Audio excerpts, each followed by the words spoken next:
Podcast. Pure FM. Pure FM. Inventeur, artisan, entrepreneur, styliste, pâtissier, Photographe, Pure FM met ton talent ou ton projet à l'honneur. Le label Snooze. Et oui, donc label Snooze numéro 9. Et on accueille cette fois in extremis Lucien Gilson, alias Noir. Salut Lucien. Bonjour. Alors Lucien, nous on t'a sélectionné parce que tu es jeune et que tu as du talent, puisque tu es muraliste. Alors qu'est-ce que c'est? Tu vas nous l'expliquer, tu vas te présenter et tu as 1 minute top chrono. Bonjour. Oui, comme vous l'avez dit, je suis artiste liégeois. Je suis diplômé en peinture de l'Institut de Saint-Luc-Liège depuis 2 ans.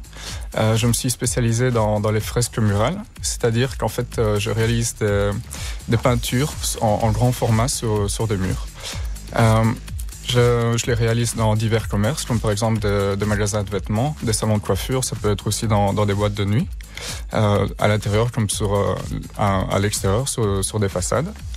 Je peins à l'acrylique uniquement en noir et blanc. C'est un peu ma marque de fabrique. C'est aussi de là que vient mon nom d'artiste qui est noir. Et en fait, parce que je n'utilise pratiquement que de la peinture acrylique noire. Et pour vous donner un peu une idée de mon style, je ne fais pas du graffiti, c'est plutôt un style réaliste. Je crée à partir de photographies, des compositions. Voilà un peu. Eh bien, très bien. Ouais. Alors on continue à faire ta connaissance, à savoir un peu plus sur toi, sur ton activité. Donc tu as 25 ans, hein, c'est ça? C'est ça. Alors, le virus de la peinture, il t'est venu quand? C'est en fait tout simplement quand j'ai commencé mes études en graphisme à Saint-Luc il y a de cela 5 ans. Et voilà, j'ai appris à dessiner à l'école. Je n'avais jamais vraiment eu envie de faire de l'art avant, mais ça c'est venu comme ça. Alors pourquoi est-ce que tu t'es inscrit à Saint-Luc alors en art Parce que j'ai toujours ressenti le besoin de m'exprimer d'une certaine façon, de créer. Oui, je pose une petite question. Alors, comment est-ce qu'on devient aussi balèze en commençant aussi tard, alors, quelque part? Parce que je veux dire, j'ai le book sous les yeux, c'est extraordinaire ce qu'il fait. Merci. Comment aussi vite, quoi? Avant Saint-Luc, il n'y avait pas un vrai talent? Non, je faisais des petits montages vidéo, mais mis à part ça... Mais comment c'est possible, ça? C'est vraiment de l'entraînement chez moi, plus dans l'entraînement chez moi qu'à l'école. On m'a appris les bases à l'école et le reste, c'est vraiment moi qui... Donc c'est vrai cette légende que tout le monde peut dessiner correctement. C'est exactement ça. Moi je n'y crois pas. Et alors, je le dis tout le temps, c'est vraiment quelque chose que tout le monde peut arriver à faire. Et alors à partir de quand est-ce que cette passion, enfin ce qui est devenu une passion, tu t'es dit je vais en faire mon métier? Avec le temps, au fur et à mesure, j'ai commencé un peu à avoir plus d'ambition, de considérer ça comme une activité professionnelle, en voyant d'autres personnes autour de moi qui arrivaient à en vivre. Je me suis dit que moi aussi je pouvais y arriver. Et donc voilà, j'ai commencé à un peu m'investir, de voir ça comme quelque chose d'une activité professionnelle. Justement, est-ce que tu sais en vivre de cette activité actuellement? Oui, plus ou moins. Je dirais pas que j'en vis pleinement, mais j'arrive à payer mon appartement et mes factures, donc c'est déjà un bon début. Et combien ça coûte une fresque? Généralement, le budget, ça va de 500, 800 euros à 1000 euros, voire plus. C'est en fonction de la demande, de la complexité. Plus il y a de détails dans la peinture, plus ça prend de temps. Justement, en parlant de complexité, combien de temps ça te prend de faire une fresque d'une taille X? Généralement, dans la plupart des commandes, c'est entre 2 jours, minimum 2 jours. Et ça peut aller jusqu'à 5 jours, voire plus. Il faut que l'auditeur se rende compte aussi de la complexité, de la beauté et de la précision du dessin. C'est effectivement pas un graphe. C'est du réaliste. C'est très réaliste. Voilà, c'est très très réaliste. Ouais. On croirait même presque de la copie de photo. J'essaye pas forcément de faire de l'hyper-réalisme. J'essaie de créer, de reproduire l'image sans pour autant que ce soit de l'hyper-réalisme. Il y a un petit détail que j'adore, c'est qu'il met des clopes à tous ses personnages. Et à l'heure actuelle, en 2014, la clope est vraiment... je trouve que ça donne bien là en image comme ça avec le noir et blanc et les volutes de fumée. C'est pas mal. Je vois ça. Avant de passer à la démonstration, est-ce que tu as des projets d'avenir? Est-ce que tu as envie de développer encore plus ton activité? Ah oui, bien sûr. C'est quoi le but? Je suis assez ambitieux, on va dire. J'ai pas mal d'aide avec mon frère qui m'aide beaucoup dans tous mes projets. C'est notamment lui qui vous a contacté pour ici.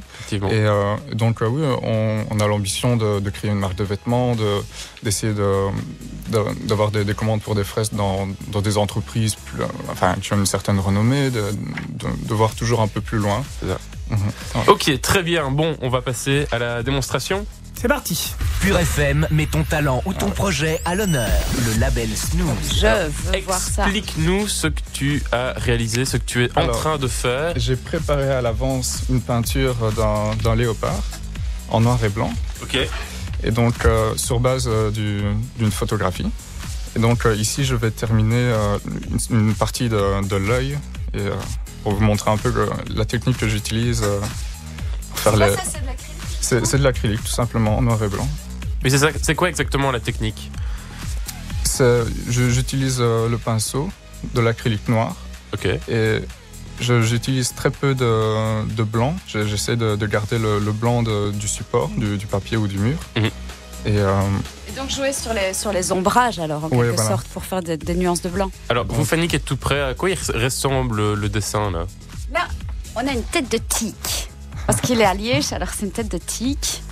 Une tête de léopard plutôt, et il est en train tout simplement de remplir l'œil qu'il a déjà préparé au niveau dessin. Ouais. Tout le reste est fait, il y a vraiment l'œil qui est vide. Contrairement à ce qu'on pourrait croire, je crois que Lucien ne travaille qu'avec un pinceau qui n'est absolument pas fin. Il maîtrise assez bien les petits traits. Oui, voilà. Avec un gros pinceau, c'est ça que vous voulez dire? Oui, non, mais je veux dire, parce qu'on a quand même, on a vu son travail, il y a quand même une grosse précision, donc il arrive très précisément faire des petits traits avec cette grosse chose. Et moi alors, qui ne sais même pas peindre l'arête d'un mur. Et il est en train de faire des ombrages. Et ça, c'est un truc que je ne conçois pas. Quoi. Comment est-ce qu'on arrive à voir le dessin à l'avance, de savoir où il faut mettre les ombres. Oui. Et lui, il fait plouch avec son pinceau. Combien de temps est-ce qu'il t'a fallu pour préparer le dessin avant de venir ici en studio? Parce que là, tu finalises, mais avant ça, il t'a fallu combien de temps? Environ 2 heures. C'est ça, donc c'est un petit dessin.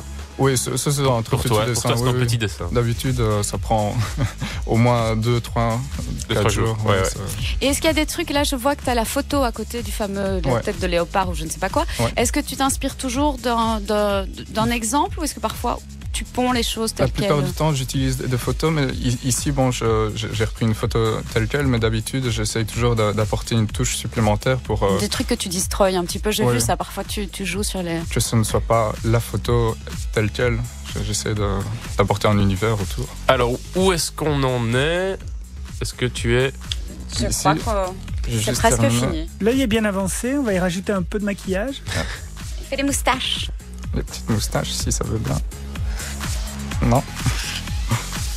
Le matos déconne. Je répète, le matos déconne. Ça devrait aller. Ouais. Oui, ça vient. En tout cas, belle démonstration déjà, rien que sur l'œil, c'est bien foutu. De où on est, Pierre, on ne voit pas moi, bien. Moi, je ne vois pas, donc je me fie complètement à mes petits camarades. Et il fait quelques traits et on se dit, mais ça donne rien, ces traits, il les met n'importe où au niveau de la moustache et puis ça donne une super moustache. Ça m'énerve. Moi, je le terminerai tout à l'heure. Bon, voilà. Dites-moi, vous, parce que moi, je ne vois pas. Donc, c'est bien. Est-ce que c'est bien? C'est vachement bien. Est-ce que le label Snooze est apposé? Label Snooze apposé. Eh bien, super, merci. Lucien, rapidement, des liens où on peut te suivre sur l'Internet. Sur Internet, il y a mon site web qui est noir-artiste.com. Et sur mon site, on peut trouver le lien vers sur ma page Facebook. Ok, super. Donc, voilà, je suis assez actif, je poste dès que je termine un nouveau boulot. Super, et bien évidemment. Il y avait une subtilité. On postera tous ces liens sur la page Facebook de Snooze. Il y a des photos qui arrivent aussi. Waouh, voilà. Il y a un pur dessus. Sur le léopard, évidemment. Monsieur on Noir. va afficher ça sur notre table d'affichage dans le studio. Vous pourrez le voir avec Pure Vision. On mettra aussi les photos sur Facebook. Merci Lucien de nous avoir rendu visite. Merci à vous. Salut. Notre artiste noir à retrouver donc sur son site. Et puis si vous aussi vous voulez participer au label Snooze, vous n'hésitez pas, rendez-vous sur la page de purefm.be et là vous verrez, il y a un petit onglet clic, vous y allez et vous inscrivez. Le label Snooze, c'est rien que pour vous. Vous écoutez Pure FM. www.purefm.be. purefm.be